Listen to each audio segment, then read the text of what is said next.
Yeah, I didn't want to say because it sounds like name dropping. Okay. Who was it? Abraham Lincoln. I mean, even though he's like the last guy I would have over here to Club Random to like have a That good would really a good make time. it random. Guest here? I'm here. Hello. Place swept up? How's it going, my man? How are you? Good. So nice to meet you. Tony. Tony Hinchcliffe, Bill Maher. A pleasure to meet you. Oh, the insult comic. I can feel the barbs coming. Should I not sit in the front row? No, you're safe. You're if I'm safe. in the front row, am I going to get spritzed with the comic barbs? You're not going to ask me where I'm from? No crowd work on you. No, come on. Do some crowd work. Ask me where I'm from. Where are you from? New Jersey. Come on. There's a slow pitch down the middle of the plate, bro. New Jersey.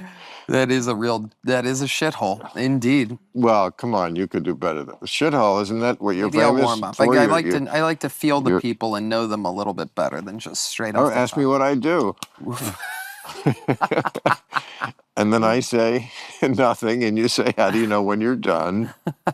And then tip your waitress. That's it. So you came up through the clubs, right? Yes. I Still in the clubs? Yep. Started at the Comedy Store literally 18 years ago yesterday. My mom texts me every year on May 6th and reminds me.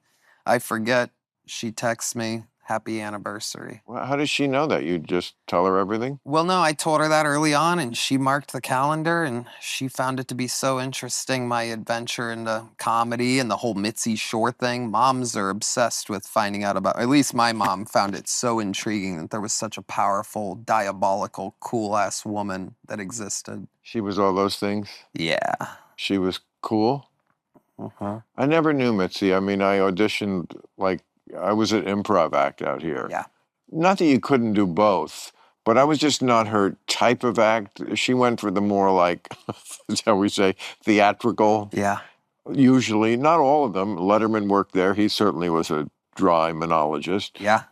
Leno. But I felt like when I was there, and I go there now just for fun every once in a while. I think it's great to go. I actually heard you were there on quite the magical night, laying low. You were sitting back, and it just so happened, I don't even know if you know this story. I don't. It just so happened to be the night that the new, brand spanking new, that day, talent coordinator took over, which is a big deal. I think the last time they had a new booker / talent coordinator there was 8 or 10 or something years ago. And actually it was 5 years ago. And so it happened. And somehow, coincidentally, on that night, a comedian or whoever was supposed to go up wasn't there. And there was a young lady who we all know, Nicole Buchanan, sitting in the back of the room who wasn't a paid regular.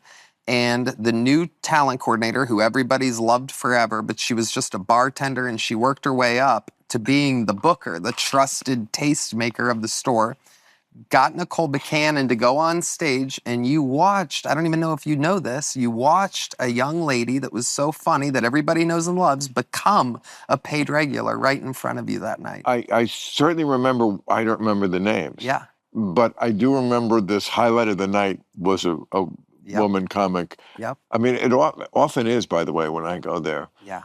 I'm not that the guys aren't funny too, but you know, I don't know. I just think this person was a scream. Yeah. And I did not know that story. Yeah, she's great, and I've known her forever. She came up in the little roast battle world. Well, it's the one I'm thinking of. Yeah, it is. And that's funny. You said that, a talent coordinator. When I started in New York, the MC was the talent coordinator. There was no talent coordinator. They you know, basically deputized one of the comedians. It was the plum job, because then you weren't fighting City Hall. Otherwise, you were fighting City. You could either fight City Hall or be City Hall. If you were the MC, also got paid $50. The comics got cab fare. $50 a night. Wow. So, yeah, that was it. And then that's the person who, like, made all the decisions. You go on then, you go on after him. You know, it was you know, I don't remember anybody being corrupt about it. Mm-hmm. But it was certainly someone's personal taste. But then again, of course, it always is. Right. You know. Yeah. I mean, is that your...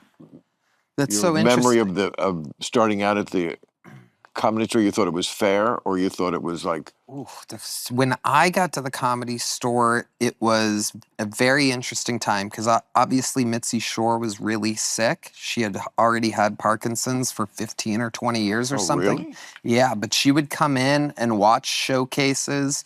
And most importantly, she would call all the time. And I took on the job of being the phones guy at the Comedy Store when I got Wow. there. So I would work from, like 11 a.m. to 7 p.m.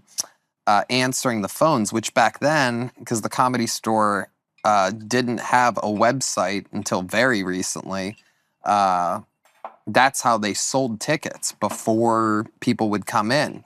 They'd call and they'd go, "Is there a show going on there? What do you guys sell, props or something?" Like, people didn't know what a Comedy Store was, a lot of people. Right. And so I would answer the phone and tell them, "Oh, yeah, it's a great show." I was often lying about how great the shows were Well, back of then because it was course. kind of a dark time in 2007.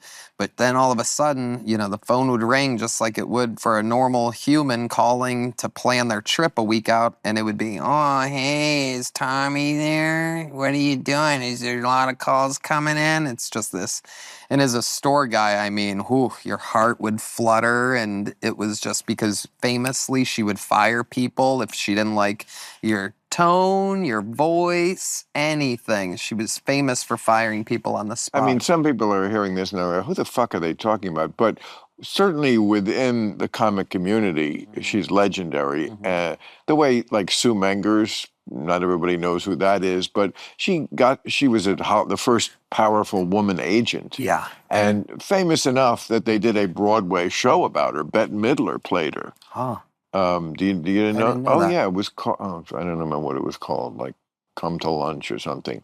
I used to go over her house all the time. I mean, I was lucky. She just was a fan and invited me, and she'd have the most amazing dinner parties with like whoever she could just summon whoever it was. So it was like some of the new guard. It'd be like Daniel Craig, fresh from the latest James Bond, with Sidney Poitier and Joan Collins. Yeah.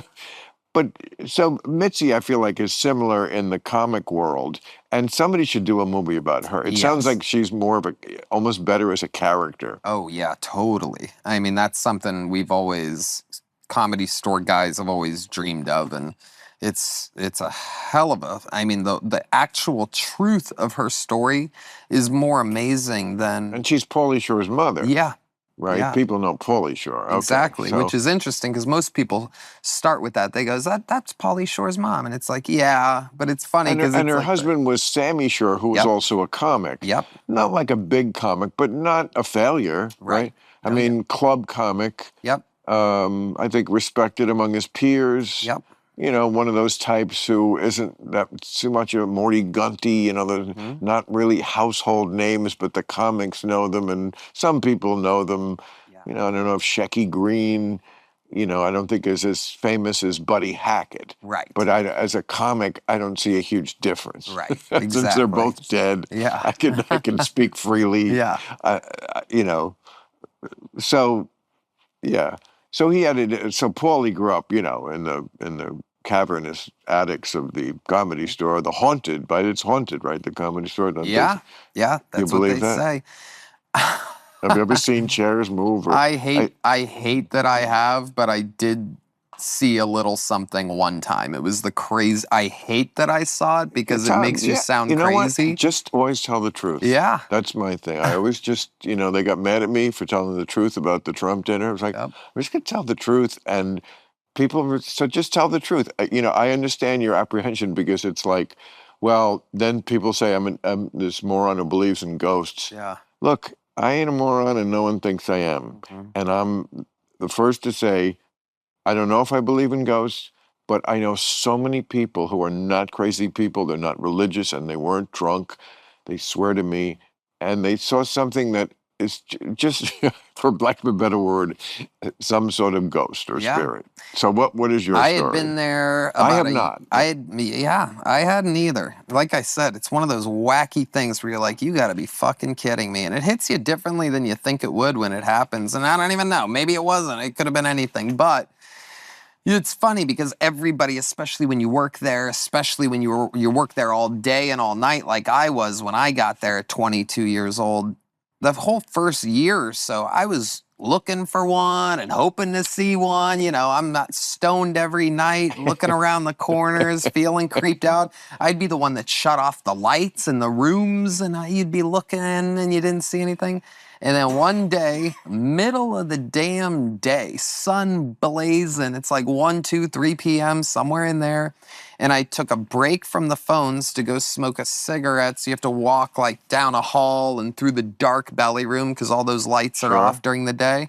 And when I broke the pathway into the belly room, there was just a weird feeling that happened. And then this human height looking jellyfish, like vibrating, kind of see through, but like it's kind of, I don't even know how to describe, kind of jellyfish-esque, just this weird blob. A ghost. Yeah, it certainly seemed like it. I know. Stop beating around the bush. I know. It Look, drives me crazy. if it happened to happen in Costello, I believe it. If it happened to the Bowery Boys, it could happen to anybody. Yeah. Here's the crazy part of the story, is I didn't tell anybody. You ready for this? This is where shit gets weird. I didn't tell anybody at all because I didn't want anybody thinking, oh, Tony's high or nuts or almost passed were you out or high? whatever. No, not at that time. Even if you were, I got to Right, say, and yeah. this wouldn't hold up in court, but you know, the truth is different than what holds up in court. The truth is, I don't know. Yes, I guess when I was 19 and I got high for the first few months, and it was just almost an out of body experience. But I've been smoking for 50 years. I could be high. Exactly. And I still don't see ghosts. Yep. And I'm not close. I wish I could get that high. Yep. Same. I'm So at 22 years of smoking pot every right. day. If you if you so if you say even if you were high, I still don't think it would make you see a ghost. I mean, it's not. It doesn't make us hallucinate. Exactly. Yeah. Exactly. So how long were you there in the room with the ghost? I'd say probably 5 to 10 seconds, and You froze, or you froze, and then I walked away. You would think you would run, right? but you don't feel you don't But feel it like did running. stay there the whole time. Yeah. It didn't go first. It didn't go first. Well, I think that says something about the ghost. It looked like there wasn't like a face to it or anything, Right. but it looked like No, the it's way a- it moved, it seemed like it was surprised to see me as I was yeah. to see it. I'm sure. Well, yeah, I'm sure it was. I mean, it's not going to have a face. It's not Robert Downey. You know, Yeah. it's not a rom-com. It's a ghost. But the belly room, which you Yeah. referenced there, by the way, that's for people who don't know the Comedy Store. It has 3 rooms, but the main room, which is like the big room, and then the original room, which is a smaller room, but also, you know, the same comics Yep. play it. It's all good comedy. And then the upstairs, the belly room, which was the room for women comics. Yep. So what's the ghost doing hanging out in the women's locker room? Exactly. So I walk away and I don't tell anybody. This is where shit gets crazy. Is later that night, the house piano player of 35 years or whatever, Jeff Scott, Wow. we always had a tradition where right before we opened the doors, because I would switch from being a phone guy to the front door guy at 7:30 or whatever, we'd set up the chairs. He would set up his piano, his keyboard and everything and get the room right. Then we'd have the room right. And then we'd go smoke a bowl. We'd come back to the original room and open the doors. And I'd see people and he'd be playing the fucking ragtime on the piano. So this is where things get interesting. The exact same day that I saw whatever the hell I saw, we're going to smoke. He's walking ahead of me. He walks through the bar. We're going to the back to Sacred Ground, that little alleyway. He gets ahead of me because I'm saying hi to a waitress in the bar area. And then by the time I'm almost to that door, he's walking by me, now this direction, like he had seen a ghost. And I go, Jeff, where are you going? We're smoking. He goes, whoa. And he snaps out of it. And he goes, dude, I just saw something crazy. I go, what did you see? And I'm fucking tripping in my head because I literally am going, please don't fucking say, a white kind of blobby jellyfish looking thing. Well, actually, it's better if it's just one yeah. ghost. Yeah. Yeah. Was it? It was. So it was the same ghost. Same exact thing, Yeah. except this time it was outside and it moved how he said that my thing moved, which is kind of like, yeah. Yeah, I mean, look, the other thing it could be is an alien. Mm-hmm. I mean, again, I get the inclination to go, oh, please, that people might be thinking or that we might be thinking about ourselves. But I'm sorry, like I say, I've just heard this from too many times from people, and there's just nothing wrong with saying, I don't fucking know. And the alien theory, also, there's nothing unscientific about the possibility that there is other life in the universe, or that such life has been monitoring us, or that such life is already among us. I always say everything that happens in movies then happens in real life. You know, the premise of what's the big one where they're Will Smith and Men in Black. Yes. Men in Black, yeah. You know, it's not like that. But could it be? Yes. Mm-hmm. Why wouldn't it be? Right. And it's the problem with talking about this stuff is that, especially with someone like you who is, I don't know if you should tell me. I'm very curious. Your reputation now is as a right winger because you did the Trump rally and told the Puerto Rico joke, which is a great joke. You know, yeah. It was in the mix. It's a whole fucking conundrum. You would love to know the story because you would really understand it from a comedian's perspective. Like, I'm going there to kind of, you know, to do this thing about how, you know, free speech, this and that, and make those kinds of jokes. But I had a whole thing written and planned, you know, to go into the teleprompter. And that Puerto Rico joke was actually a joke that I had done a bunch in my stand-up, and it's part of a bigger joke with more front end and a longer back end. And like what? I'm curious. Well, it was you know, basically at the end of the normal joke, I go, you know, I'm talking about the problems in the world, right? And I go, and I don't know if you guys know this, but there's a floating island of garbage in the middle of the ocean right now. Yeah, I think it's called Puerto Rico. Yeah. And the point of the joke is that people picture, obviously, in my mind, obviously, the Great Pacific Garbage Patch. Of course, it's the classic misdirection. Yes, which I'm obsessed with, by the way. I can't believe nobody ever talks about the fact that there's an island of plastic as big as Texas. Oh, I do. Yeah, on my show. It's wild, right? Oh, I did a whole fucking thing. And it's in the fish, it's in our sushi, which means it's in us. I've said it here also. If there's anything that's going to get us, they could possibly fix a lot of the air pollution because there are new strategies and technologies that are coming online. I can't describe them to you, but basically ways to clean up, you know. But the ocean, no, they don't have that at all. And they don't have a way, apparently, to get off plastic that you could sell to the people. I think they die before they gave it up. And they don't have a way to get it out of us, really. That one worries me more than air pollution, more than anything, is plastic. Yep. But no, there's no doubt it's insulting to Puerto Ricans. But, you know, I have been over the same territory. I mean, I don't think I would do exactly that joke, but I certainly have done many that have been objected to. And my thing was always, you know what? Everybody has to accept, in the framework of comedy, insults. Yeah. We just, you know, and they're never fair. Yeah. When we do a joke about the French surrendering, they did surrender, you know, to the Nazis. It's not like they are really more cowardly than anybody else. They planned badly, and they built something called the Maginot Line to keep out the Nazis after World War I. But they forgot to build it all the way to the ocean. So the Nazis just went around it. It wasn't cowardice, it was stupidity. Right.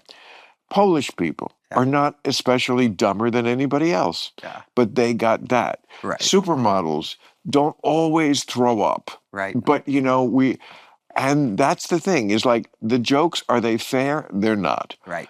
And we all just kind of have to suck it up for the sake of comedy. That would be my I defense. totally agree. Luckily, the Puerto Ricans, and I knew this going into it, and I knew it at the last second when I was doing it at 2:30 in the afternoon, which was another terrible problem.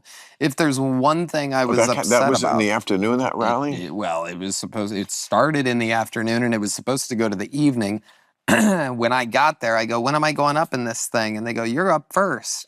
Can you imagine? Oh, you opened for the Trump rally. I went up after the goddamn national anthem. But did you do Mark. it because you're a supporter of Trump, or just because it's an opportunity and a paycheck?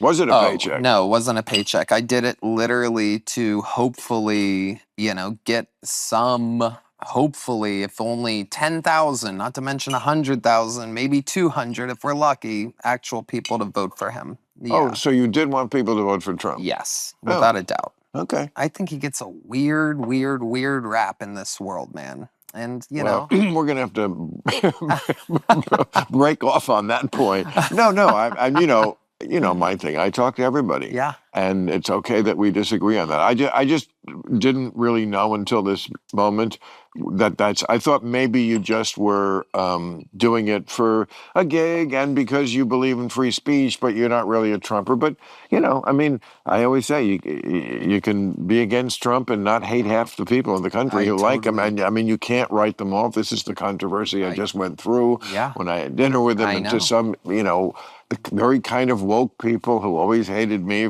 because they're so woke, and I just have no patience for those people.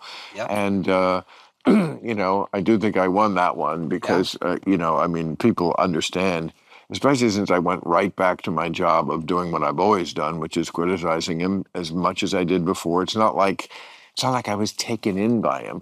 But I was going to be honest. And also, I think it's great to have an open dialogue, no matter who it is. And it's just so pointlessly illogical to think, as the Democrats, some of them do, that if you have no power, which they have, you lost everything. You fucking lost everything.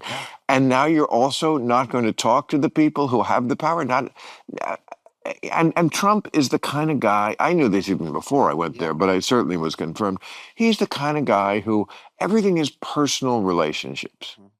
Much more than, say, a guy like Obama, who was very logical and all business, and I don't think anybody felt like they were really close to Obama, personal. Maybe like Valerie Jarrett or some people around him, but like not other politicians. He wanted to be friendly with everybody, but that's not like this guy's different. He comes from real estate and he comes from business in New York, and so the idea that you think you're going to do better by screaming, running out of the room, I'm not talking to you, is just so bizarre to me. Yeah. Who did he do that to?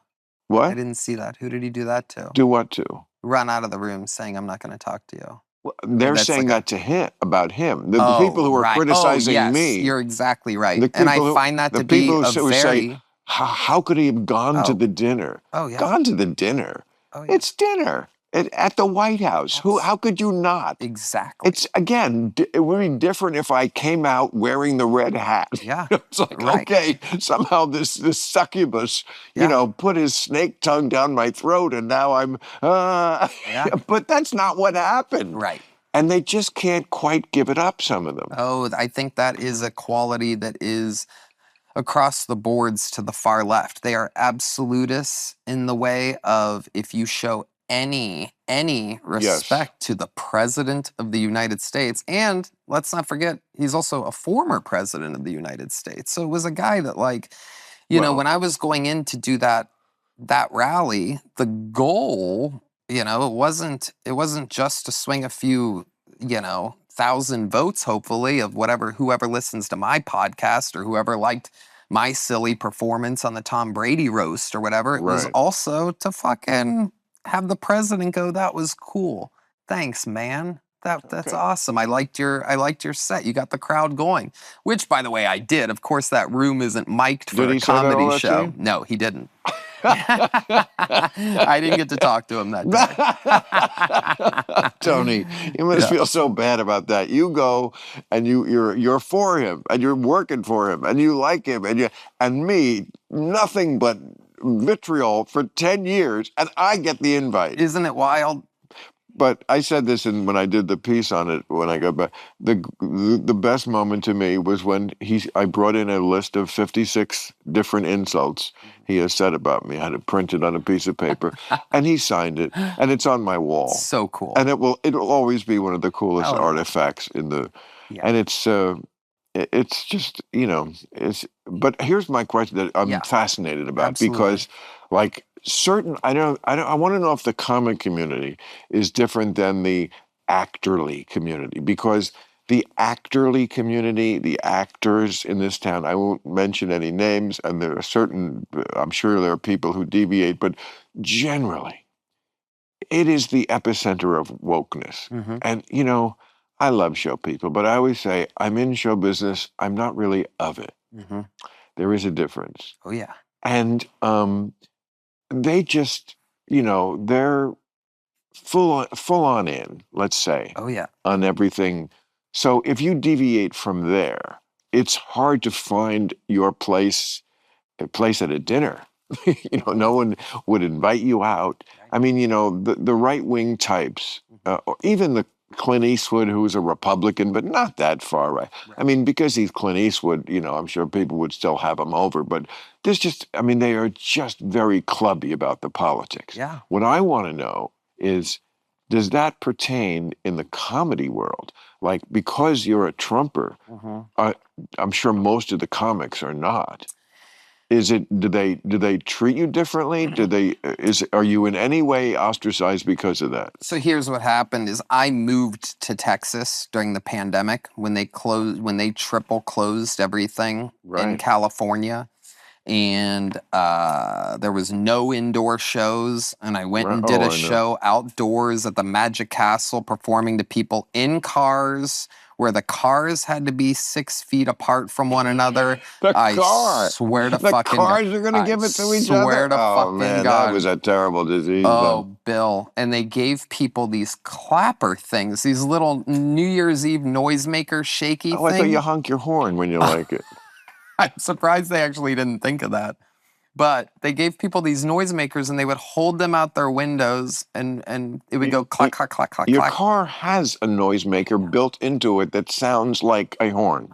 It's called the horn. Yeah. It's crazy. But even still, funny, for 6 months, when the horrible forever flu happened, I did the monologue right over there. Yeah. We had this room the pool table was gone, everything. This was the studio where I did that. Then I did the editorial out there sitting on the lawn. We did the show here for 6 months. Some ways it made you more creative, but it was to do a monologue here. I wanted to keep the show as close to what it really was. I put on a suit and tie like I always had, and we had funny, cutaways to old audiences laughing, which was people loved that bit. And we had a laugh track. I would do the joke here, and then they would play, and I got through it. But I used to just walk out of after that taping, and of course I live, next door, so I'd walk home and it'd be like, I was so depressed. Because usually after the show, there's a little party and blah, blah, and then I was just like in the silence of my house. And oh yes, we can't go out. And it was just like, and look, there are diseases in the world that I think might merit that are that dangerous. I just never thought it was that one. Exactly. 100% with you. So not only was I doing these stupid outdoor shows, but just like you were saying, I'm the only person I think that I know that has a weekly live show in front of a live audience for 12 years, every single week. Right. So what we had to do, because I do a show where I pull a comedian's name out of the bucket, they do a minute of stand-up, and then I interview them. I see it. So we ended up, you want to talk about fucking depressing. We ended up having people send in their minute sets. They're in their living room trying to do stand-up comedy. We had no laugh track, no recorded audience sound. So we're watching people do their sets, and then we would Zoom with them for the interview part. So how's it going? Well, not much of anything happening. Just been in my house playing video. Every interview was the same. Everything was the same for 6, 8, whatever months during this thing. We had no live audiences whatsoever, especially when you're used to that every single week, like I'm sure you were. It's just, you go through the craziest So withdrawals. So when I went and visited Texas and they fucking have them indoors and the place is packed and there's no separation, I'm like, what yeah. the hell? And my I had day, the same experience going to Florida. yeah. The first set I did when they let us, and it was like, oh my God, I remember what freedom felt like. Exactly.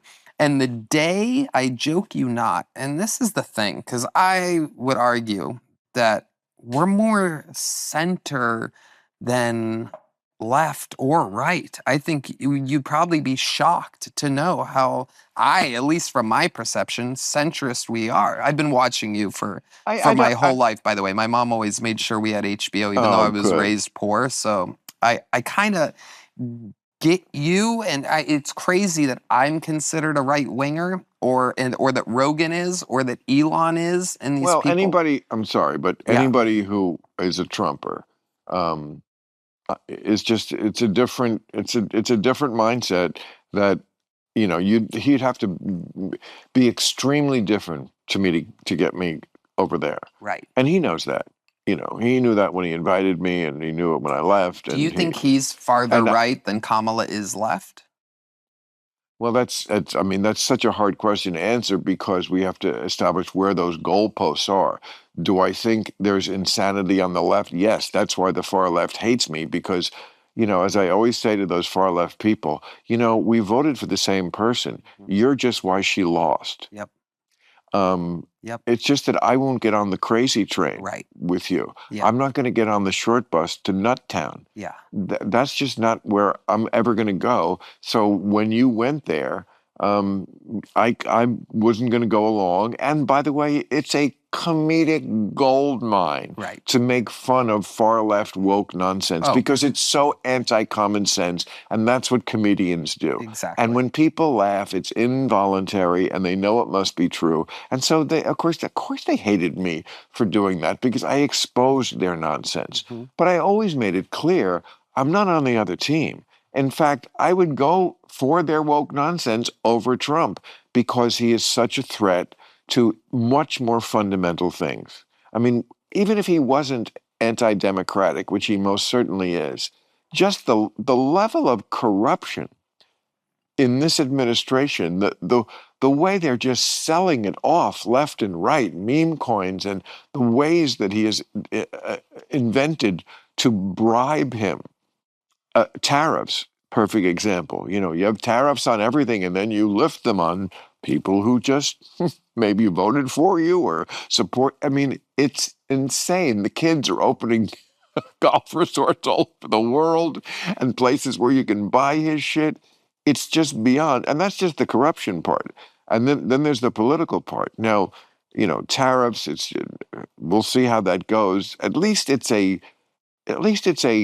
actual political philosophy, Mhm. which is not unique. There are many people in the past who have said globalization is, and in many ways it has gone too far, Mhm. and it did fuck a lot of workers. I mean, the difference is it also helped a lot. There's no $9 jeans at Walmart unless the people are making them in Vietnam. Okay, if you bring those jobs back here to America, the jeans will be $35 again. Okay, you can't have it both ways. Right. But at least it's a normal debate, Right. tariff. So I don't. First of all, I don't hate at all. I mean, that's my big theme. I'm tired of the hate. Yeah. I don't want people to hate each other. So I don't. There are things that he's done that, and I told him, and I said it in the piece I did about it, that I do like. Hmm. I mean, should Europe pay more for defense? Of course they should. Yeah. And was the border out of control? Absolutely. Yes. And should the capital have been moved to Jerusalem? Yes. I see he did something this week I liked. He said he's going to put an end to gain of function research. Yeah. That's the kind of research Jesus. that probably led to the virus getting out of the lab in Yeah. Wuhan. No doubt. Yeah. So it's not like it. I take everything on a case by case Yeah. basis, but the disappearing of people, a lot of this stuff, the ignoring of the judges, this is Doge was a disaster. I mean, a lot of this stuff is just way too insane and too far out there. And again, talking about a third term, this stuff is just Oh, intolerable. I think he's goofing around when he talks. I think he knows how to joke a Well, little that was bit. my editorial 2 weeks ago. Yeah. Like once it starts out as a joke, Uh-huh. and it's not a joke at a certain He's not point. going to go for a third term. Well, You can't he believe finally that. said he's Yeah. not going to. But Right. I mean, the night I was there, he was talking about it with me. He said to me, "Well, I know how you feel about it, so we don't have to argue, but there are ways you could do it." And I said, "No, there are not." And that's what they got mad at me at, that I was honest about the fact that you can have a conversation with him like that, Mhm. and it doesn't explode into like he is some kind of Jekyll and Hyde. Because if you did that during a press conference, he'd be like, "You're a disgusting person." Well, yeah, I can. And he would just go into Yeah. that other guy, Yeah. and that guy just and they're so mad at me for like pointing this out. Like, I'm just pointing it out. You do with that what you will. Right. I'm just pointing it out. Of I'm course. not saying it. I'm not even giving an opinion on it, really. I'm just saying that's what my line was. I went down into the mine. This is what I found down there. Yeah. Now you make your judgment what you want to do with that. Yeah. Yeah. I find it all so interesting. It's wild. You said Doge was a disaster. What do you mean by that? He said we're going to save $2 trillion. By their best accounting, it's a minuscule percentage of the budget, like 150 billion, and they disrupted so many things so clumsily and unnecessarily. It's like a retarded robot went in there and just threw out things willy-nilly. It wasn't. You could have done it with a scalpel, and he did it the way he did Twitter. Let's fire half the people. Yeah, let's fucking tell them that, you know what? You're not doing anything useful for a living. The glee which they did it. Fuck you, you fucks. There are plenty of people working in government who are doing very valuable work. And the fact that you just think that because they have a G in front of the name of the profession they're in, they're evil. It's just so clumsy. It's a chainsaw. Yeah, exactly. You used a chainsaw, and a smart person would use a scalpel, and it didn't even work. The budget, the deficit, it's all worse than ever. They're at some point going to have to deal with that. The what we pay on interest on the debt now is the second highest thing we spend money on. Yeah. There's the only other thing we spend more money on is Social Security. It's more than Medicare. It's more than defense. It's $1 trillion just to service the debt, just to give banks money for loaning us money. And how long can that last? And they're not making it better. He's not fixing that. Look, it's a wild situation. His superpower is that he can turn on a dime and change his policy on anything. And because it's a cult, they will just follow him. So tomorrow, he could change any of these policies. And he's done it a million times with people. He throws them out, invites them back in. I love you. You're the greatest. You're the worst terrible person. And, so do I love that kind of unpredictability? No, but the possibility that, even if it's a slim one, that he could, say, you know what? Republicans need to tax the rich. I ran on helping the common man, and I'm going to do it. I don't think he's going to do it because they never do it. But he could do it. I mean, this is a guy who just last week said, kids, you don't need $30. I'm done. Need $2. Two fucking dolls. By the way, what kid even plays with dolls anymore? And then he says pencils. Pencils. I can't remember the last decade. I even owned a pencil. A pencil? For what? Yeah. But like, you don't need 30 pencils. You need 5. You need $2.05 pencils. I mean, and I cannot imagine another political leader being able to get away with telling people, fuck you. You think you're middle class? You're the working poor with a house full of crap. That's what you are. And you don't need all that crap. But when you got the cult leader status, boy, I mean, it is amazing what you can get away with. Yeah. I think a lot of people look at it as a tactic, kind of.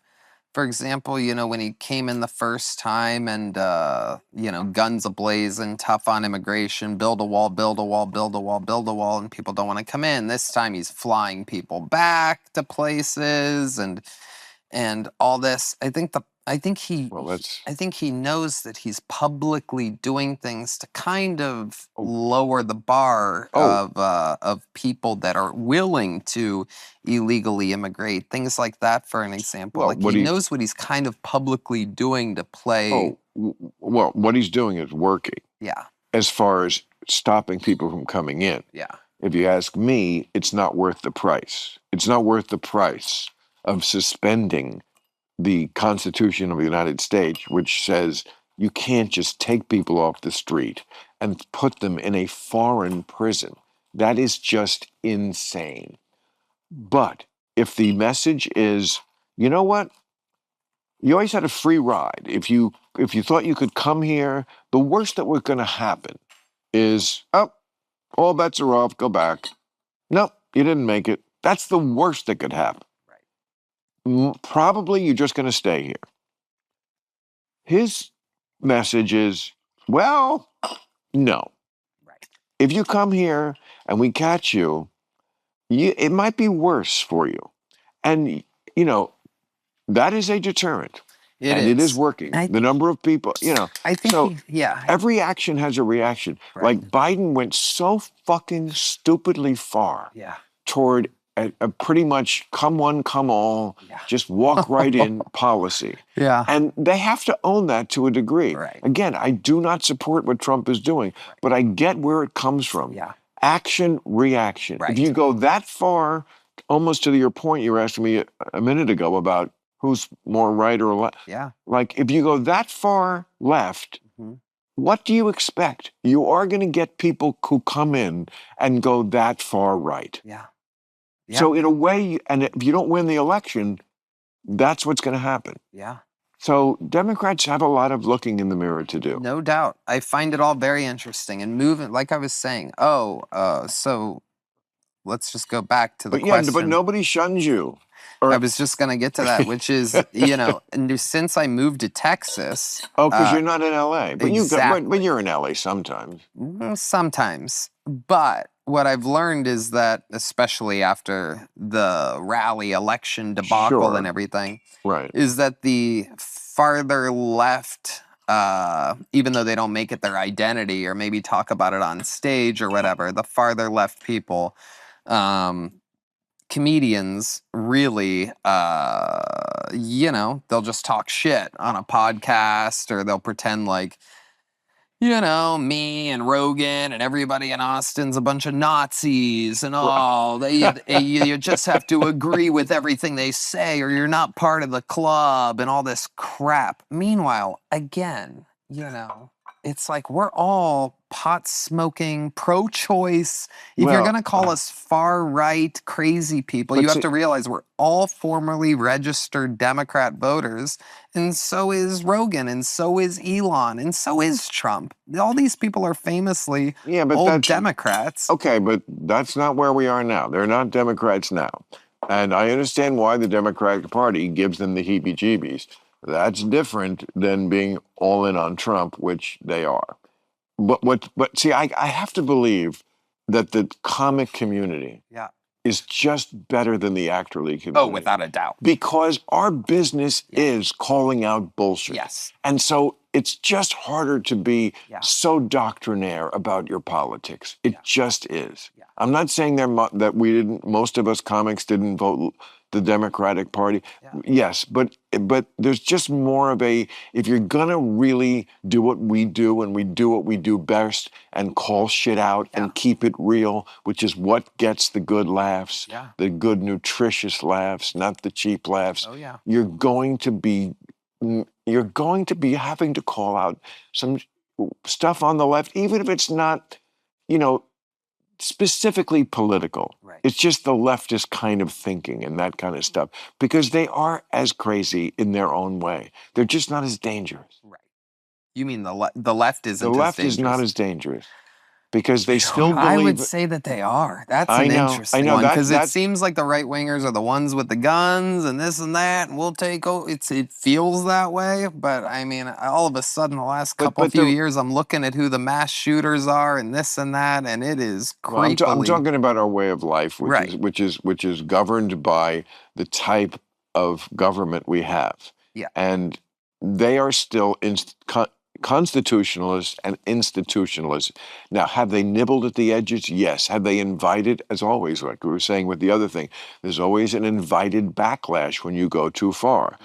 So, you know, did Joe Biden do things that were imperial presidency things? Yes, of course he did. He said in his own words something like, you know, well, the Supreme Court said I couldn't give student loans, but I'll find a way. You know, okay, that's not nearly what Trump is doing, but it invites that kind of argument from the right, which says, you know what, they all do it. And you know what, that's the problem. If you move a little bit here, Trump's going to go, oh, well, I'll king me. I'll just jump over you and go 10 steps further and worse. Yeah. And so that's where we are. But yeah, I don't think they are equally dangerous, because one side really would like an autocracy. They really don't want to have to deal with the left wing at all. They think the left wing is such an existential threat to our way of life that it would actually be better to be an autocracy than to be a democracy where they might win. And I would be very surprised if the next election is one that will just go smoothly. It only goes smoothly like the last one when they win. When they win, it goes smoothly. When they lose, it's a shit show, because they don't accept election results. Nothing is more important to me than that. You have to accept election results. That's the basis of everything. Right. And they're not there. Yeah. You have no thoughts about the fact that perhaps because, you know, it was a lockdown and everything, that and, you know, extra reviewers, you know, like from both sides could be in the voting areas and stuff, you know. You're still saying the 2020 election was not fair? Because even his own security team said it was fair. I get it. A lot of Republicans have. I mean, that's a dead horse that you got to stop beating. No, I'm not saying that. I'm not saying that I think that. But there were a lot of votes that didn't vote this year, and those votes were for the left. Well, he lost. He ran 3 times. He lost 1 and won 2. That's pretty good. Yeah. And you just got to be, you know, just be cool about it. I used to do a bit in my act about, you know, you ever watch the end of a football game? Okay, what happens? These coaches whose whole life is football, they have no life except for Bill Belichick, who's fucking a 24-year-old. He changed it up completely, and I give him all the props in the world. But otherwise, coaches have no life. Yeah. So when they lose the game, it's like the worst thing in the world. But what do? Yeah. They put on a face, and they walk across the field, and they stick out their hand, and they said, "Good game, Andy. Yeah. Good luck next week against the Packers." Yeah. That's what a man does. Yeah. You don't say, I never lost, I could never lose. And, you know, until they get their head wrapped around that. But it doesn't even matter. I'm much more concerned about what's going to happen in 2028. Yeah. And, you know, look, it could very well be he does step aside and that he lets Vance and Rubio fight it out, because it looks like he's setting them up to be the 2 heirs. Yeah. And then they run against Pete Buttigieg or whoever. and lots of things could happen there. Yeah. And Vance, or whoever, could be the next, and absolutely could happen. Yeah. Or what could happen is that Buttigieg wins, and they just don't accept it, and that I can't accept. I think it's a very Trump-esque thing, specifically him, to not want to acknowledge or admit a loss. Okay. I wouldn't say that's possible. I wouldn't say That is possible. Yeah, I wouldn't say that that's That's a trait of possible, and it's also possible that Trumpism, that's part of it. Mhm. And his crowd wouldn't accept. I mean, look, Mike Pence Mhm. is like persona non grata in the Republican Party. Yeah, well, because he's he a did the doofus. right thing. Yeah, he's a doofus, though. I mean, I agree with whatever. He did the right he did do the thing. right thing by admitting that, the election results were the election results. They were. Right. But Pence is a doofus Maximus. And Oh, of course. my point is You think I like Mike Pence? Right, of course. No, yeah. but like J.D. Vance. But I do like Mike Pence. Yeah. I mean, even though he's like the last guy I would have over here to Club Random to like have a that good would really a good make time. it random. Well, You'd have to it go would be all very- caps on random if Well, Mike actually Pence would. is fucking I would dancing love out. to sit here and smoke and blow pot smoke in Mike Pence's face. That would be awesome. But you know that he won't. He's so religious that he won't. What is it that he won't do? He won't be in a room with a woman who isn't his wife Ooh. unless the wife is there too. Oh, that's a psycho. Oh, that's a guy that can't control himself. That's wild. Well, as if he needs, the security of his wife there. Otherwise, I mean, these chicks would be up on Mike Pence's jock. They'd be like blowing him on the dance floor. Are you kidding? Yeah. No. Yeah. I mean, that's who Mike Pence is. Right. Mike Pence, he's a Christian, super duper. I mean, that was always what he was. He was the governor of Indiana and, very conservative state, conservative guy, white hair. Yeah. I always said he looks like the pilot in the airline video they show before the flight. Have you gotten to meet J.D. Vance? No, never met JD. I got to tell you, all that I know about him is that this guy's a badass, because when my stuff was going down that week, Trump wasn't, he was kind of off rallies. He was just laying low for a bit. And J.D. Vance was taking the questions. He was out there kind of doing little rallies and taking questions from the people. And every single day, and trust me, I was watching like a hawk, and we get sent the clips or whatever just happened. They would ask him, what do you think about the racist comments from the speaker? They were calling me everything but a comedian. They could not say the word comedian. That's which I think it really backfired. That would piss me off. And when I was at the inauguration and everything, trust me, they were all high-fiving me and kissing my ass. Of course, at the inauguration. But they look at it like it was a massive part. They look at me doing what I did, and accidentally, right? It couldn't have been planned. Accidentally being the news for 9 goddamn days during an election week. Stop pretending you don't love it. It put you on a different level. It definitely did. Don't try to sell me that you're suffering from this. But during not at all. But during the time, it was very stressful. Yes, of course. Just like my thing with the dinner was. It was stressful. But you know what? I didn't mind it, because it was like, you know what? First of all, most of the people I'm hearing from are like, thank God for you and what you're doing. Even the liberals, it's like they got it. And also, common sense. I'd rather live on, when is this, die standing than live on my knees. Absolutely. Just like, it's one of the great compensating things about being a comedian is that that's what we do get to do, is to speak our mind. Mm-hmm. And very few people have that luxury. I mean, God, talk to a publicist for any star. They don't want them to say anything. Right. Because anything is potentially, I mean, Justin Timberlake once apologized for complimenting a black singer. I can't remember who it was. It was a cultural appropriation. It's like, Ugh. I'm so sorry. I'll do better. Ugh. What's the problem? You say you like Otis Redding, whatever the fuck it was. It was Ugh. so ridiculous. Yeah. So publicists like, just don't speak. Yeah. Just don't speak. And you see it on talk shows, you know, like they play games with them. Mm-hmm. Like, let's play tiddlywinks. And if you lose, I throw water in your face. Yeah. Great. I don't have to say what I think about Gaza. Right. You know, and we do. Yeah. And, you know, there is somewhat of a price to pay sometimes, and you could fall off the ledge, you know. Yeah.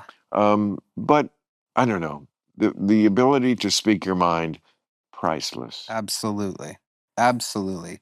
And I rode that wave, but my point is JD Vance that entire week, he was taking these questions from the press like that. What are your thoughts about the racist comments? And he would nail it every time, day after day. What do you say? First of all, it's a comedian. I don't know why you're calling him a speaker. He was a great. comedian defending free speech. And where has our sense of humor gone? Right. How do you not know that was a joke? That's clearly a joke.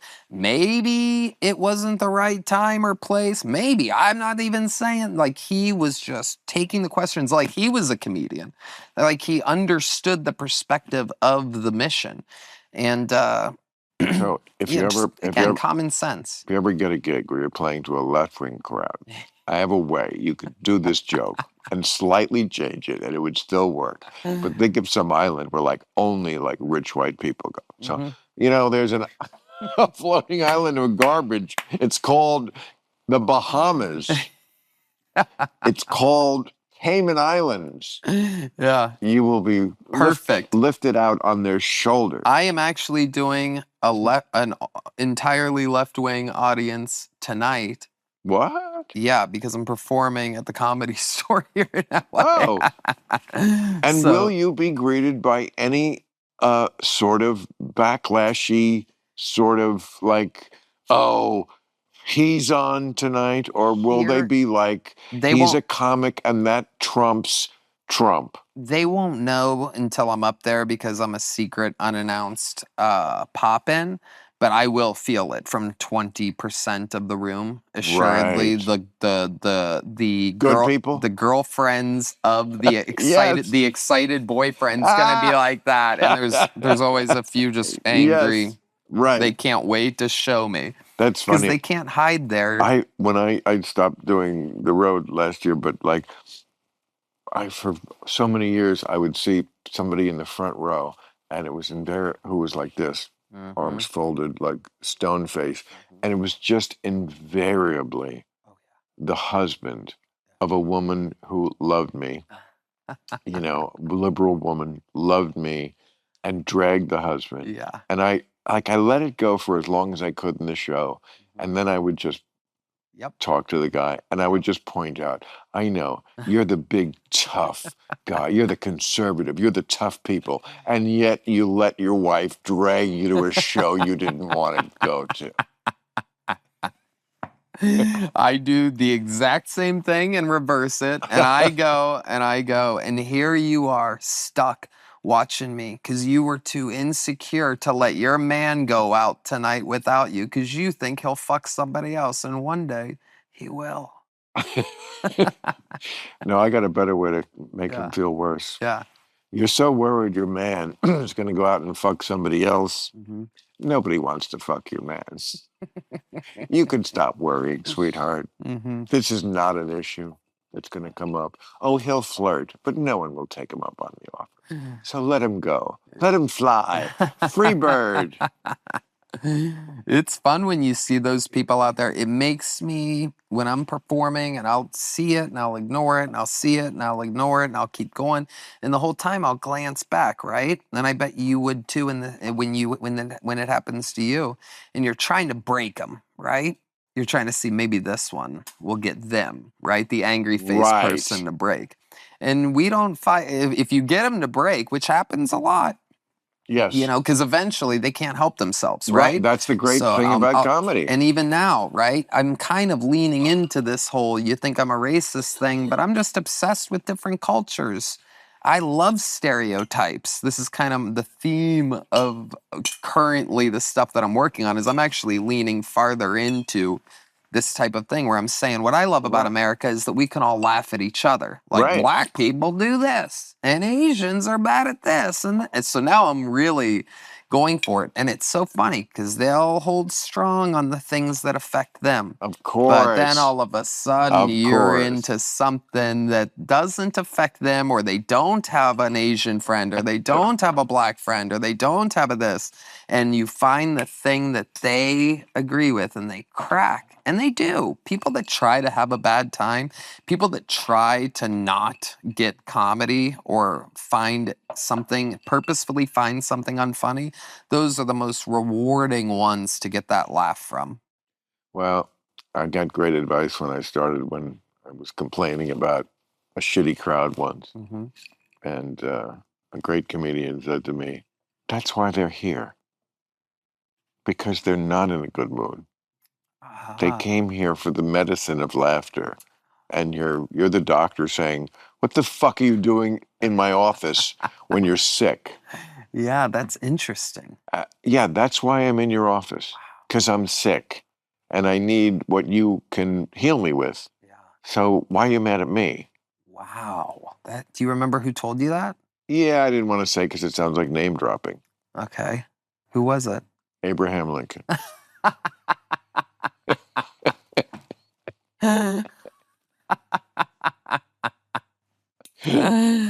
Ah. That's So fucking funny. tonight you're going on the Comedy Store? Yeah, I'm gonna do some secret pop-ins tonight and tomorrow, and Wow. doing an arena in Anaheim on Yeah, Friday. you got a big thing going Yeah. on. Yep. That's fun, right? It really is. It's a blast, man. 18 or actually 17 years ago, I was sleeping in the back seat of my car behind the Comedy Store. I used to park up on the hill, work my shifts that I was telling you about, and then you'd walk up the hill because I didn't even have the right to park in that little parking lot yet. So I'd walk up the hill, go get my car, pull it down, and then pull it all the way behind the Comedy Store, get in the back seat, sleep in the fetal position, wake up at 8 a.m. or whatever, go shower in the main room, green room, Wow. and then go work the phones again, trying to write jokes. You're so lucky Yeah. that you had that experience, Yeah. because everything that comes after is you're able to enjoy it because it wasn't handed to you. You're exactly If it's handed to you, you can't ever really enjoy. I'm so glad I'm not a nepo baby. Yeah. I mean, I know nepo babies, they're not any worse than us. They're not, Mhm. but they're also not, you know, it's just stop telling. It's like trans women and biological women. Stop telling me we're the same thing. Right. They're not, it's not a bad thing, but just tell me we're the exact same thing, because it just is easier to be a nepo baby in this business. This business, first of all, if you're a internet outlet, a magazine, any place, anything with publicity, what do you want to cover more? Joe Schmo or Big Star's child? Right. Which is a better story? Yeah. How's Johnny Depp's kid doing? Right. How's Yeah. Bob Schmohawk's kid doing? Right. You know, and I'm not picking on her, and she's a fine actress, and they're all good, and blah, blah. Very often they're very good because it is in their blood. Just Yeah. the way athletes, which is completely different because you actually have to be good. Hmm. But a lot of kids who are fathers were pro players are good because they hung around the stadium. So by the time they get to the stadium, it's not like, "Oh my God, I'm in the stadium." It's like, "Yeah, I grew up here. Hmm. What's the big deal? Yeah. Yeah. And dad taught me how to hit. Yeah. And Those were. dad was Rod Carew." Yeah. Or Exactly. whoever, you know. Yeah. Where I grew up in Youngstown, Ohio, a very, very at the time dangerous. But the most dangerous neighborhood in America is Appalachia. Where's that? What do you mean? The city? The It's not a place? city. Yeah. Like in the mountains? What do you mean? Jesus, didn't you go to high school? Yeah. Appalachia is a region of the country. I think it stretches across 8 different states. Mm-hmm. It's where the hillbillies live. You ever see Winter's Bone? Mm-mm. No? You should. Yeah. You'll love it, being a hillbilly. Check it out. It's Jennifer Lawrence's first movie. It's an indie movie, but it's about um, Appalachia, which is, I mean, it goes through Tennessee, West Virginia, Kentucky, um, Coal Miner's Daughter. Have you ever heard of that? Yeah. Loretta Lynn, Butcher's Holler. A holler. What's a holler? It's a place where people live. Like it's like a ghetto for Yeah. fucking rednecks. Mhm. Okay. Um, that's the most dangerous place. Yeah. Because like they don't take to revenuers in there and government people and like they got their own law and their own shit going on in there. And like really, law enforcement does not want to fucking mess with these people. I mean, they mess much more with the inner city than they mess with Appalachia, Yeah. you know. And like Winter's Bone, it's just an amazing movie. Does not have a false note in it. And I say that as someone who would not know what a false note was Yeah. because I'm very far from Appalachia. Yeah. And yet I somehow know it doesn't. So you're originally from New Jersey and then you came straight here? Not straight here. I mean, I went to college in upstate New York and Mhm. then went after college, went to New York City, which is where the comedy clubs were. Mhm. The comedy store was certainly out here, but I wasn't ready for out here because that's where you went after you Right. were ready to do Johnny Carson. Yeah. So, there were three clubs. The three big clubs were the Improv, the Catch a Rising Star, and the Comedy Store. Mhm. There was also then the Comedy Cellar, which I know is still thriving. Mhm. So, you did as many sets as you could every night. On the weekends, you could do 6. You could do 3 in the early show and 3 in the late show. You were always running Yeah. to a cab to get you downtown so you could go run in right off the street sweating to do your show at the Comedy Cellar. It was How exciting. crazy. That's how Austin is now. What? There's Austin has that much of a comedy scene? Dude, there's 8 comedy clubs within like a few blocks of each other. So it's not even cabs and rushing. You can literally walk it. You can tell the person there, I got this. So Rogan has one. That must be the Rogan has one. Granddaddy Club, right? Yeah, and it has 2 rooms Oh, with 2 shows a night. So you could do 4 shows at that one club alone. holy shit. Yeah. And you And do? yeah, sometimes. Really? Yeah. Still? Yeah. Oh, geez. If I have even if it's only just one joke or one line that I'm really excited about, I'll do the whole set just to be able to figure out where to slide that in. I feel like really, when I really felt like I was good was when I made the decree to my agent or whoever was doing this. I will never do more than 1 show a night, Yeah. because sometimes they offer that, like, oh, we can sell 2 shows. Right. Sorry, I always hated a second show. Yeah. When you're doing the same jokes. Right. I got bored of my act just doing 1 show a night. Even just over the weekend. Yeah. One reason I'm saying it's a reason I stopped doing it, but one thing I will not miss about the road is I would basically go every other weekend out. Yeah. And it was such an easy thing. I'd take up my own plane. Yeah. I'd go to fucking Cincinnati or wherever, do a show Friday night, stay over in that city, fly to the next city the next day, do the show, and fly right home. I was only out of my bed one night. It was the cushiest way to do a show. Yeah. I still really didn't like the fact that on the first night, my act wasn't enough in my head. So I wasn't saying it as good as I possibly could. Totally. And the second night, I was bored with it. Right. There was like no middle. Yeah. Yeah. No, you're spot on. That's exactly how I feel. And yeah, I'm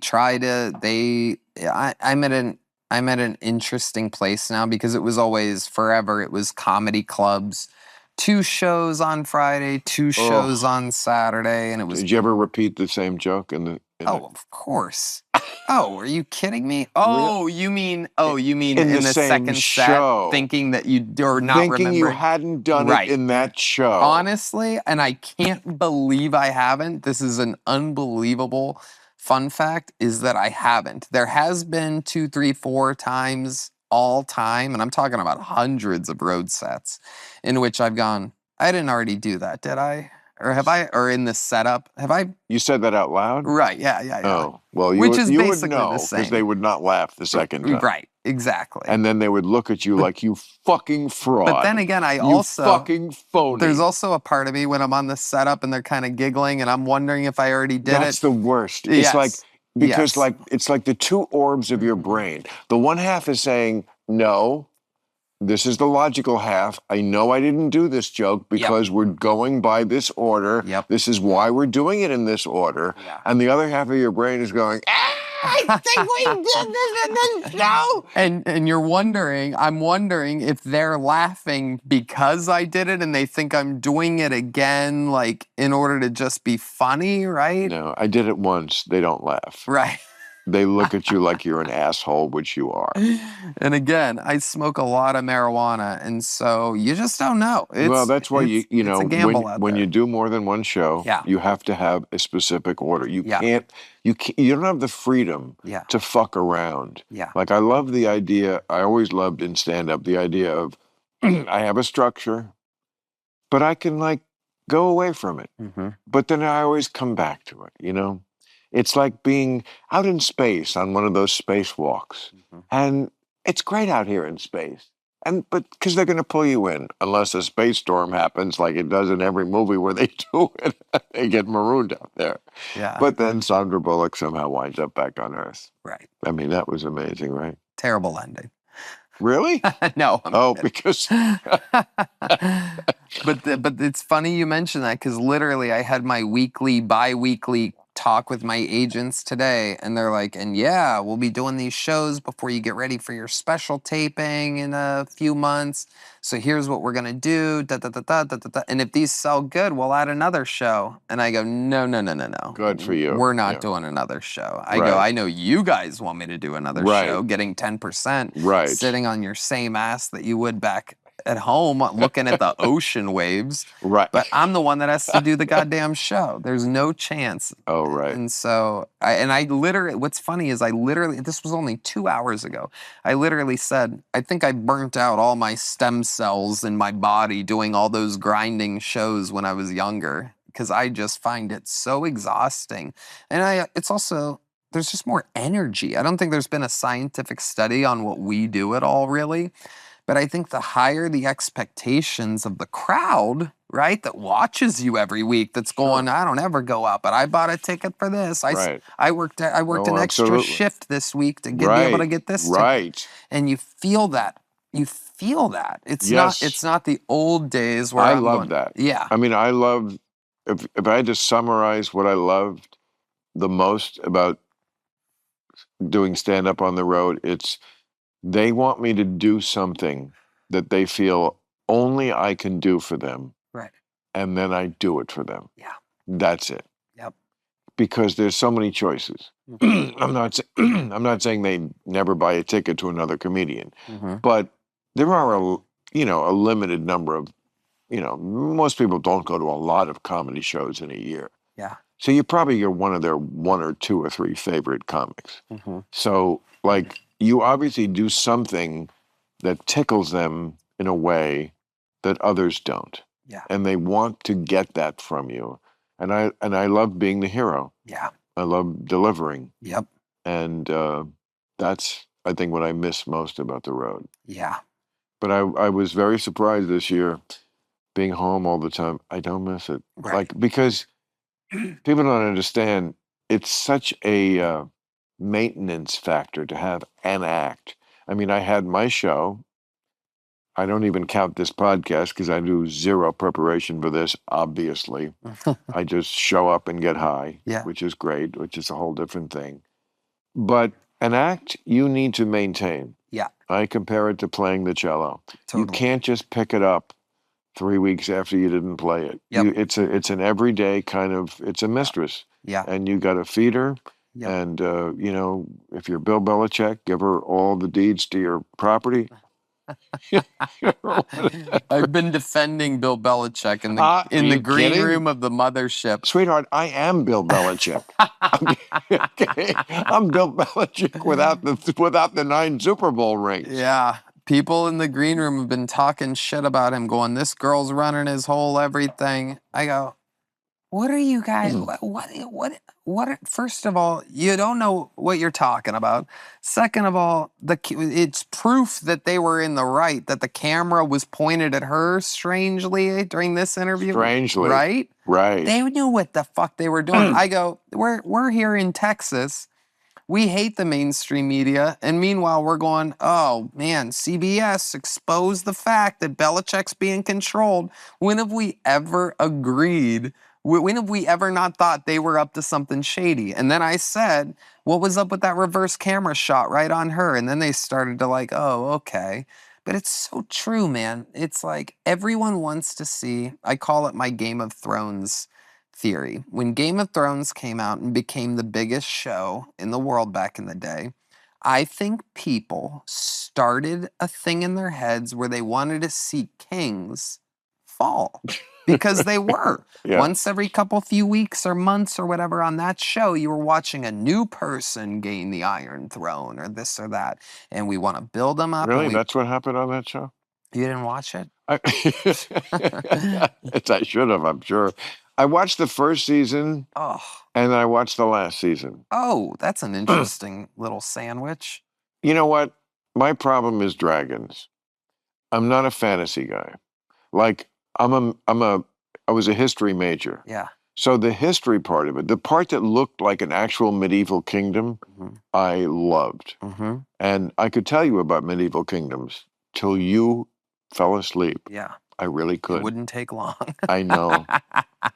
So that I like, but like once you bring in the dragons, I'm kind of like, I just can't hang with I'm dragons. with you 100%. But only they have been able to do it correctly for me. yeah, They made it. I liked the last season. I Yeah. mean, it was, and I especially appreciated the last episode, which was a tribute to Shakespeare, lost on the critics, I must say. 100%. That's another thing I get in arguments about all the time. I What? defend that last season of Game of Thrones to the tooth and nail. Well, you know, it was et tu brute. I mean, you know, you have to kill tyrants, Mm-hmm. is what Shakespeare was saying in Julius Caesar. And it was very that. And I, I just don't think the modern audience gave a shit about any of that. Yeah. It was like, does the handsome guy Right. get to fuck the blonde English chick? You Right. know, I mean, I don't know. But it was, look, I'm always thrilled when HBO has a huge hit because it only helps me. Totally. You know, I Totally. mean, the show ends and it's so. And don't forget this week on Real Time, 100%. Bill Maher has some Again, fucking egghead that like. I'll say it again. I was raised super poor, but somehow my mom always made sure. I think it's because my dad used to visit once in a while to watch boxing matches because Boom Boom Mancini, a famous old boxer, A is member, also yeah, sure. from Youngstown. And so, Oh, he was from Youngstown. yeah. Okay. So I think she only did it so that he would hang out sometimes once in a great while. But when you say very poor, what are you talking about? What, were you eating Cheez-Its from a dog bowl? Not that poor. That would actually, yeah, I mean, first of all, Cheez-Its aren't the cheapest thing. I know you might not know. You've been making it for No, a when while. I was poor, I Yeah. was very poor. I was Yeah. very poor from 18 to 27, like Mhm. college. I mean, I didn't think of it as poor because we were at college, but like when I look back, like, are you kidding? I lived in fucking slums. They were slums. Ithaca, New York was like Appalachia, by the way. Appalachia, even though that's not officially part of Appalachia, yeah, Ithaca, New York, if you take away Cornell University, it's Appalachia. It's like fucking hillbillies. Very rural, very out in the country, very Trump country. Mhm. I'm not equating the two necessarily. Okay, but You like, know, being a Trumper isn't, what you're calling a Trumper isn't that crazy. I mean, he did win the popular vote. that doesn't mean it's not crazy. That does not. Those two things are not. Yeah. Okay. Right. That's fine. Look, Yeah. you've been talking to me for what, an hour and a half? Yeah. Do I seem like a guy who hates you because you voted? No, and I'm the same and way. I never will That's be. why I think Exactly. you're, I believe am. it or not, Whatever a you're going to say, I centrist. am. I think you're. Oh, I am. Yeah. I am. I'm And I center think left. I am too, believe it or not. I am. Well, I I- am center left. To me, a Trumper is far right. Mm. There are old school Republicans. They are hiding right now, but they do exist. That's center right. Mhm. Trump is different. But we already went over that. Yeah. What were we just talking about? It was so interesting to me. Damn it. What was it? Oh, I'm the one I had smoking pot. HBO when I was younger. Oh yeah, so you were poor. Like tell Right. me what constitutes poor for you, and then I'm going to tell you what constitutes poor for me, because I have poor when I was in Ithaca, poor when I moved to New York City, really poor. It wasn't until I moved here where I had the cheapest apartment you could get, because it was California, your standard of living was so much higher. There was a bird outside your window instead of a bus. Yeah. Yeah. Mic drop. Yeah. California. Yeah, mine was a different I was a different kind of poor when I first moved here, which was fucking looking for goddamn nickels and quarters on the ground and picking up every job I could. And there was even a period How often do you find a nickel on the ground? back then it was more often because they actually used coins back then. It's like pencils. I know, exactly. Pencils, nickels. But yeah, I was raised pretty poor. My mom made sure that I went to, believe it or not, it's impossible to sound poor while saying that you went to the private school in town. But I did go to the private school in town. She forced my dad, they were never married. They were in separate things. It's a whole crazy ass story. But she made sure that my dad contributed enough by getting her work, running numbers, being a bookie in town. Really? Yeah. So that she was able to put me through a private school, make sure that I always had a decent pair of shoes and HBO. So it's the wildest thing. All you need. That's all. That's all Shoes and HBO. I swear to God, those were the two things I had that all my buddies had. It's not TV, it's footwear. That's right. But man, it was a game changer for me. The comedy specials absolutely 100% contributed. My last one was the best. Have you seen my last one? No. Oh, I'm not going to watch yours till you watch mine. Okay, deal. Why didn't you watch my last one? I don't watch anybody's specials on TV. I like seeing them live. I can relate to that. I see enough people live to where I like waiting. But you would like my last one. Oh, I'm positive I would. I'm not kissing your ass. I've been a fan forever. I mean, all my initial politics and everything of anything about politics was through you. I don't want to like pat myself on the back and say no one else could do this, but I do want to ask the question: why can't anyone else do this? I just don't see that many. I'll say that many people, like just talking to somebody else who, yes, may be a Trumper, and just not seeing them as this monster who you can't talk to. Right. I mean, and I'm not going to convince you, and you're not going to convince me, and we just accept that. Yeah. And I know what their answer is, which is like, how can you? These people are doing A, B, and C. And I'm like, you know what? I can't disagree with that. I don't agree with A, B, and C, especially if A is disappearing people and B is, not listening to judges and blah, blah, blah. But, okay, we tried we're superior to you. You're deplorable. We're not talking to you. In fact, we can't have dinner with you because you're so... We tried that method. Yep. We tried I'm in the Oval Office, but I'm putting the folders in front of my face because I can't be seen with this person. I can't. I'm like, they'll never guess where we are. Right. Crazy. The gold won't give it away. Crazy. We tried that. And maybe that has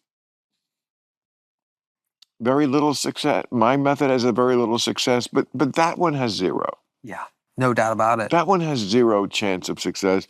And again, like I feel like your people, they feel very slighted. They feel like they were called deplorables. You don't want to even have dinner with us. I mean, there's no question about it. The mainstream media, which was, obviously very defensive of the left, really did it to themselves. I mean, calling people Nazis, people calling me a speaker when you know damn well. I'm a Nazi. Larry David said I'm a Nazi. He did? Well, he said I had dinner with Hitler. Oh, yeah. I mean, and by the way, and I think literally when we say we do it to themselves, how dare anyone call Trump Hitler. That is such an insult to the Jewish people. That's exactly what I said when I did an interview about it. That it's like, among other things, first of all, as soon as you play the Hitler card, you've kind of lost the argument, unless you're really dealing with Hitler, which, yes, we're not. But agreed. Like, it is quite insulting to the ones that Hitler. I mean, Hitler. I keep calling him the goat of evil. He's the goat. Oh yeah. You can't. Don't try to. Don't answer that conversation like who was better than Michael Jordan. Okay, Right. it's Hitler. Yeah. All right. Yeah. Hitler's Michael Jordan Yeah. of evil. Yeah. All right. LeBron's great. It's different. Yeah. 6 rings. Yeah. 6 million people dead. Yeah. It's just like, stop it. Yep. There's different eras of it. Genghis Khan was the Wilt Chamberlain. Genghis Khan. I don't think people give Genghis Khan enough credit for as much of a mass murderer as he was. Ooh. And also a mass spreader of semen. They estimate that something like 11% of people in Eurasia may have Genghis Khan blood. Wow. Yes, absolutely. He made up for all the people he mercilessly killed by fucking endlessly and impregnating so many people. So, you got to balance the good with the bad. Yeah. I mean, either the sperm sample cup is half full or it's half empty, and I like to think it's half full. Yeah, that guy did a lot of. Well, that's medieval history. I loved the. Yeah. I mean, would you like to hear about Genghis Khan and the? You know more? Oh, of course. Tell us more. Well, Let's go. You have any more? Pot? This is yes. Oh, you want pot? Yeah. Why don't you say so? I'm sorry, bro. Are you smoking cigarettes? I thought that was your jam. I do both. Okay. Thank you. Yeah. I got a lighter. Oh, okay. So, well, Genghis Khan from Mongolia conquered both East and West. He got all the way to a city that I can't remember the name, but it's currently Beijing. And then went all the way almost to the Roman Empire, but stopped. I mean, they conquered Baghdad. I mean, wherever they conquered, they were very tolerant of different ways of being and different religions. What they were not tolerant of was any sort of objection to being subjected to Mongol rule. Right. Then they would just fucking kill everybody. Yeah. But if you were like, okay, we're part of the Mongol Empire, they were actually very tolerant. Huh. But nobody was more merciless or more successful for a long time. The reason they were stopped is because their warriors, which were the fiercest in history, they were raised on the grass steppes of Central Asia, and horseback. They ran out of grass for the horses in their conquering swath. And once they couldn't get enough grass for their horses to feed, they couldn't fight. And once they couldn't fight, they couldn't keep conquering. Wow. Yeah, so they never got to Rome. Yeah. If they did, the conclave that was going on right now would be very different. Yeah. You know what I always found interesting? Oh, it's good. About Genghis Khan was, when they buried him, I'm sure you know about this because it's so fascinating. When they buried him, the people that buried him got killed by people, right? And the people that killed those people got killed by people. Yes. Yeah. Yes, that's exactly what they did. So they wouldn't know where he was buried. Right. This is the part of the podcast where people are going, I guess the pot kicked in. Oh, wait. They're talking about Genghis Khan now? What happened to the Comedy Store? And Trump? Now we're on to Genghis Khan's killing everybody? It is kicking in, yeah. But what people will say, because we were talking about ghosts, honestly, is that I guarantee this is they're already writing this, and it hasn't aired yet. See, he's a Trumper, believes in conspiracy theories. Okay, so they're gonna compare this to like Hillary ran a pedophile ring out of a pizza parlor. Now, Tony, you don't really believe Hillary did run okay, good, because a lot of Trumpers do. See, this is why people have Again, some reason to be suspicious. That's the farthest extreme of the it's not of the Trump side of things. Really, what percentage of people who voted for Donald Trump, or in the, let's put it this way, what percentage of people in the administration? You don't think people like Pete Hegseth and Linda McMahon and I don't know, some of these people, Pam Bondi, you don't think they believe in things like that? I mean, Bobby Kennedy came out for chemtrails the other day. Did you see that? No, I didn't see that. And I like Bobby Kennedy, and he sat right there. Yeah. But chemtrails, you know the conspiracy Yeah, theory. what did he say about it? He's looking into it. Oh, well, looking into it's not bad. It is bad. They're not poisoning us. Right. I agree with that. The atmosphere up there is very cold. Totally. And the plane's very hot. Absolutely. It's gonna make smoke. Right. Right. Okay. Right. I think they would have better ways of fucking with our minds than from the exhaust from the planes. Totally. Well, I always try to defend him because, like, in general, like, his view of Western medicine aligns with mine. He's very suspicious, and I am very suspicious of everything, especially of the pharmaceutical industry and just the whole Western medicine, health, pharmaceutical establishment. But then he does say crazy things like that. I mean, there are no. I know exactly. That's what it is. It's like, damn. Yeah. He said he's going to look into Was he like asked a question by the press or something, or? That I don't know. Yeah. But I know that's what he's saying. He thinks it might be something from DARPA. You know DARPA? The hell's a DARPA? These are the people who are always developing the next generation of weapons. Like really scary shit. That then I'm sure, like 25 years ago, they were probably developing, I don't know, the F-35. But now it's all drones and chemicals and God knows what. Right. So he did mention DARPA. I mean, DARPA is a thing that perhaps does need looking into. I mean, DARPA is a very, very secretive government agency with a big budget. Now, do I want America to have like the best, latest killing shit? Yeah, I do. And I'm not afraid to say it. I want America to have the best shit.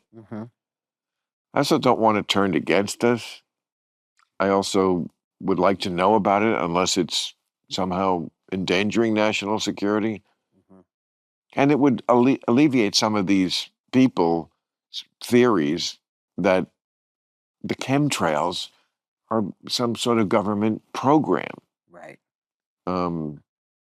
But yeah, I want America, I want America to win. Yes. One of the things I did was a very hard critic of George Bush, but one of my favorite things he did was when Obama was elected, he got him in the Oval Office with all the ex-presidents, and he said, "We want you to succeed." Yes. 100%, yeah. That makes my patriot boner get up faster than like the sight of the flag, or that's what we're about. We want you. He wasn't saying I share the same policy aspirations as you, because he didn't. Right. But we want you to have a successful presidency. And if you don't wish that of any president, then you're not really for America. Right. Yeah. And this president makes it hard. But yeah, it's an interesting one. The not hard for you. Well, hard for me. I just don't. How the story was told was I'm so going to get you invited. You. I can't believe they. By the way, I can handle this with, well, really any number of phone calls right now. But since you're so true blue, you should definitely get the White House treatment, and he'll show you the whole fucking White House. Let me tell you. Yeah, I love it. He likes showing off the White House, and I don't blame him. Of course, I don't blame him for a second. I saw Kid Rock's White House a few weeks ago. Have you heard of this? What's that? Oh my God, he's got the Southern White House. He mimicked his house. It's literally a Southern version of the White House. You ever visit Nashville? Of course. Well, I played it. Next time you go, if you happen the to Ryman, don't you play the Ryman? Yeah. always was one of my favorite stops. Oh my God, it's one of the very few perfect venues in the world, I think. A great venue. But I just did this a few weeks ago. I did my podcast in the Bridgestone Arena 2 nights in a row, and Kid Rock was a guest on one of them with another comedian, and On the show. yeah, Mm. and it was a lot of fun. And we ended up going back to his place. Actually, we were there a couple nights before. Anyway, he modeled his house after the White House. Like it's built like the White House with secret doors and chambers and elevators and all this diabolical shit. And it is so fucking cool. He waited years. He lived in a trailer on the property for years, just scoping it out, seeing which way the water flowed and Wow. all of these different things. He's such an interesting, somehow classy fucking guy. I love him. Yeah. We became friends, and like I know the So much fun. know the left wing hates that, and you Yeah. go fuck yourselves. I Yep. will walk into a room with the devil if I want to. You go, Yeah. but and again, there's another perfect example of a guy who like we don't agree, but that's okay. Yeah. And it's funny that people have said to me recently, like, "Are you mad at Kid Rock because he took it?" I said, "Mad at him? No." I'm thankful that he extended the invitation. I'd do it again. Yeah. Not again, because I did it once. I don't make it happen here, okay? uh, but no, I'm mad at him. The only thing I'm mad at him about is that he convinced me to get that shitty Bobby Darin album I got. Oh, you did? Oh my God, it's so terrible. And he convinced me it was like the greatest thing in the world. Damn. And you had to like order it on, I mean, it wasn't like on iTunes. You had to like actually get the physical CD. The CD? Yeah. Wow. Some record Bobby Darin made, like he was trying to be a hippie. Mhm. Like after his splish splash, I was taking a bath. Yeah. Yeah. That's interesting. I don't know why but no, I mean, you got to accept. Yeah. That's one of the things I've really come to appreciate about these last couple of decades in my life that I didn't get when I was younger. Mhm. Acceptance. It's everything. Everything is acceptance. I would almost argue that it is a quality of, and again, I'm not a very political guy. I consider myself a centrist, but I would almost argue that it's becoming acceptance and that type of invitational, let's break bread energy somehow is becoming slightly a more quality of the right. And that's why them being called a racist, that's where everybody really fucked up. Because sure, Appalachia, I get it. Correct. But I live in the middle, smack dab middle of Texas, granted in the more liberal part of Austin, Texas. But I get out a lot, and I golf out 45 minutes that way or that way or that way, and I'll go hunting that way and that way. There's all these different parts. And those people, if a black person walked up to their goddamn door, they would be, in my opinion, a lot of them, 1,000 times nicer than a suspicious, wacky liberal that's not used to welcoming people in or being a good neighbor. But that's near Austin. Sure. I'm also just talking about the road. I'm still out there. I mean, honestly, both things exist in America. And I would say, first of all, when I say accepting, I mean accepting of someone's personality. I don't mean accepting of their political policies. Right. So don't anybody write in and say Bill Maher said he should accept Trump. No, I don't accept Trump's bad policies. I accept humans. On the other thing, there was a story maybe a couple of years ago of some black person walking up to some white guy's door for a very innocent reason, and the guy just shot him. Some old fuck. And my answer to this is always, these people do exist in America, but they're my age, and it's not a growth industry. Racism, it's just not. Right. Those people, they do exist. They do still exist in America. Or the person I know, people of color who've said, I went into this store in fucking the Panhandle in Florida, and I just got a harsh. That happens. a harsh look from someone just because your skin is browner.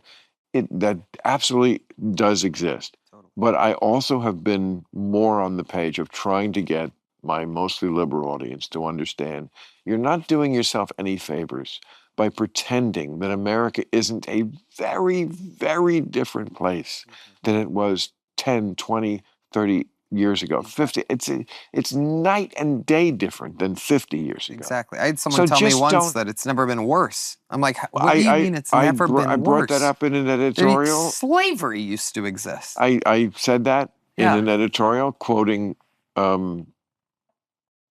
Kevin Hart, who said there's something about never been worse, and then he, I said worse than like 100 years ago when we had that when they bombed the shit out of what was that city in Oklahoma where they had this, they just destroyed the entire city. Tulsa. Yeah, Tulsa, the Tulsa race bombing. Worse than when Diana Ross and Willie Mays couldn't stay at the same hotel.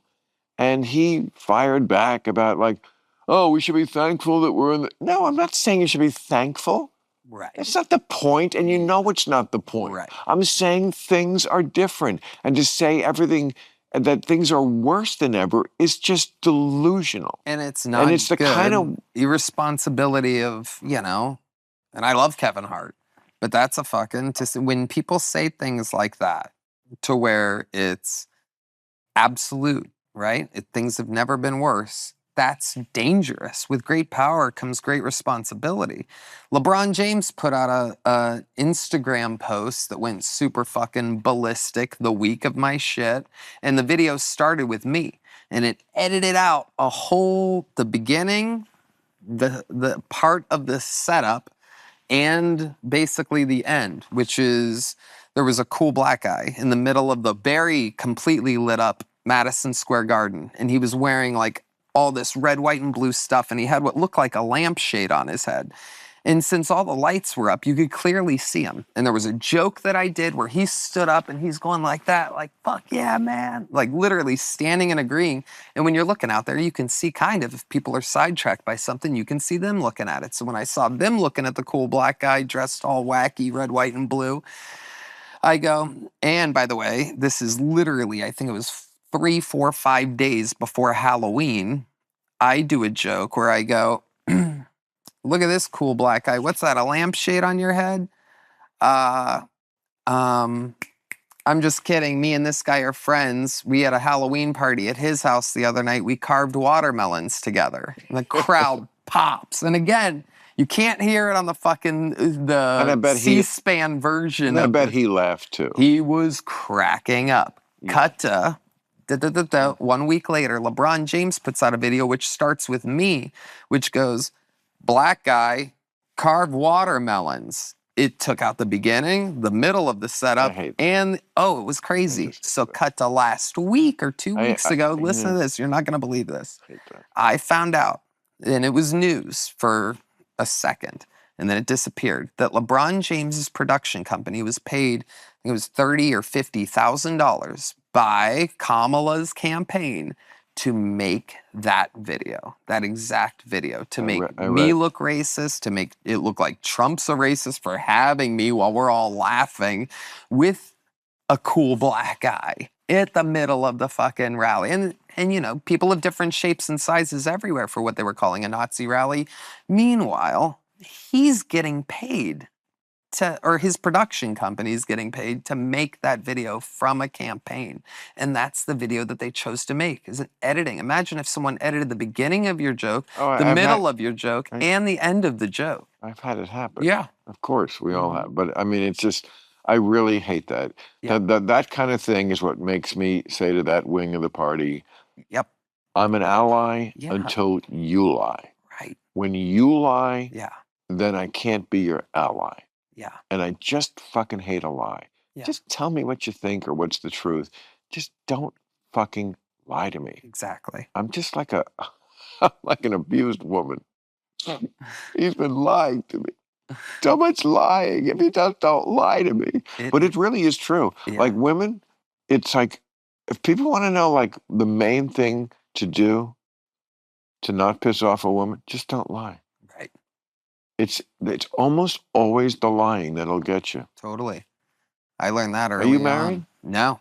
Never been married. No. Well, I was married for a short period of time. What do you mean? Yeah. It's like, oh yeah, that's right. No, I'm high as shit, but I was married for a I'm couple high as years. shit, and I forgot marriage. I'm not sure about. I'm not married now. Now I'm not sure about the ghost. Again. All right. No. Now the ghost is very much in suspicion. No, I've been married. I'm not married. You were married? Yeah, just for a couple of years. It was fun. It was a good little run. Met a girl who we couldn't fucking separate at all for a week or two. We were having so much damn fun. She is originally from Australia, and so she goes, "My visa's up in a little bit." So, and I'm literally like, It wasn't even like. Damn. I mean, I have no regrets. We're still extremely like best friends to this day. I'm the godfather to her fucking stunning little son. Oh. And we're happy. She'll be coming. So you don't think she used you to Not at all. It was literally Just- my idea. I know what it looks like. I mean, it was, and we had it was a blast. Looks like we should send her to prison in El Salvador. Is what it looks like to me. An immigrant who took advantage of an American, and we should probably deport without trial. That's what it looks like to me, my friend. She's an American now, thank God. Yeah, because of you, right? Well, I mean, once you marry them, they're good to go, right? It was even if they get divorced. It's not like they divorced the country. I don't even know the rules. I just know they weren't gonna. So what? Why did it peter out? Well, at the time, you got tired of the sexual intercourse? No, it wasn't that. It was just, it just kind of. Usually, it's that. She, there was some addiction issues to sexual intercourse. No. Oh. Yeah. Well, I mean, sex was fine. Everything was good in that department, but sex was fine. No, it's got to be better than fine. It was great. It was 10 years ago. Sure. It was great. Yeah. No, it's great. But I mean, a minute ago, it was stupendous. My ex-wife. Have you ever been married?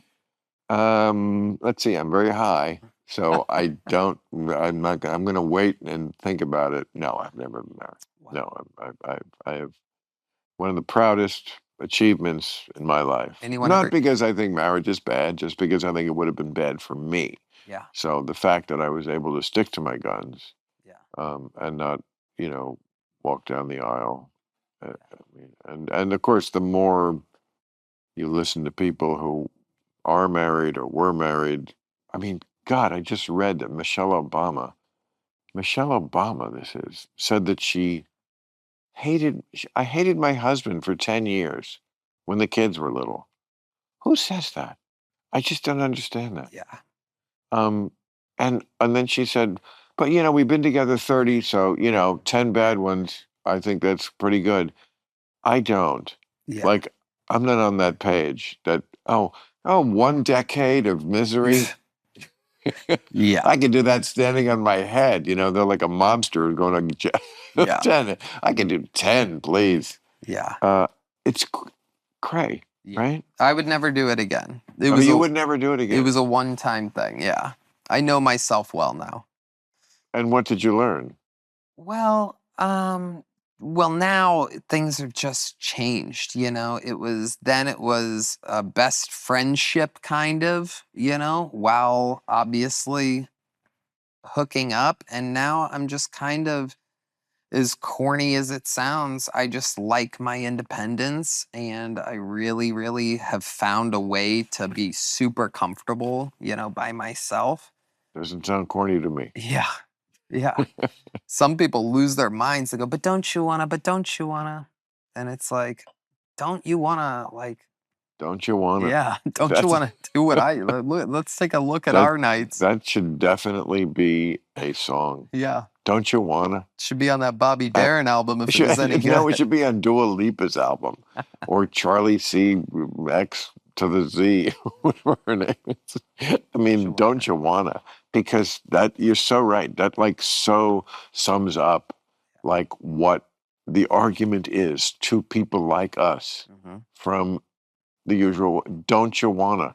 And then my answer was always, no, not really. Love means not how do you make me feel? It's like, what's right for you. You know, if I love you being happy more than I love whatever you're giving to me, that's when you pass into the actual love stage, as opposed to just, I mean, when I was younger, it was just, I love you. No, I love what you do for me. You know, I love how you make me feel, but that's about me. That's not love. And that's okay, but it's just not. It's something different. So, all right, now that we've established that, I'm going to go to the end of the show. I hope I was good. I always get high on these things and don't know whether. No.